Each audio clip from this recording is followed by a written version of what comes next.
മഴ തുടർച്ചയായതോടെ നഗരത്തിൽ വിവിധയിടങ്ങളിൽ ഒച്ചശല്യം രൂക്ഷമായിക്കൊണ്ടിരിക്കുകയാണ്.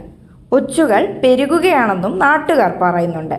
പച്ചക്കറികൾക്കും വളർത്തുചെടികൾക്കുമൊക്കെ ഭീഷണിയായ ഒച്ചുകളെ ഇല്ലാതാക്കാൻ ഉപ്പ് വിതറുകയല്ലാതെ മറ്റു മാർഗങ്ങളൊന്നും തന്നെ ഇല്ല.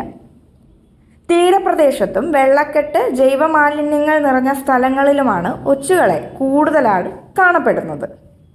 നഗരത്തിലെ വീടുകളിലും ഇത് തന്നെയാണ് അവസ്ഥ. വെള്ളക്കെട്ടും മാലിന്യവുമാണ് ഇതിൻ്റെ ഒരു പ്രധാന കാരണമെന്ന് പറയുന്നത്.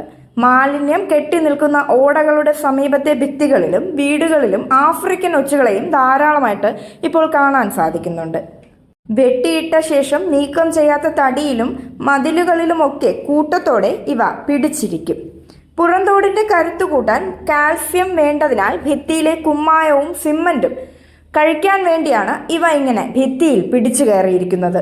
വീടുകളുടെ ഭിത്തിയിലും ദിവസങ്ങളായി തണുപ്പും മഴയും കൊണ്ട് ചാക്ക്, ചവിട്ടി, തുണി, ഓല, വിറക് തുടങ്ങിയവയുടെ അടിയിലും ധാരാളമായി ഇവയെ കാണാൻ സാധിക്കും. സന്ധ്യയാകുന്നതോടെ ഇവയെല്ലാം കൂട്ടത്തോടെ പുറത്തിറങ്ങുകയാണ് സാധാരണമായി ചെയ്യുന്നത്. വീടിനുള്ളിലും ഇത് ഇഴഞ്ഞെത്തുന്നതിനാൽ എല്ലാവരും ഒന്ന് മുൻകരുതൽ എടുക്കുന്നത് വളരെ നന്നായിരിക്കും.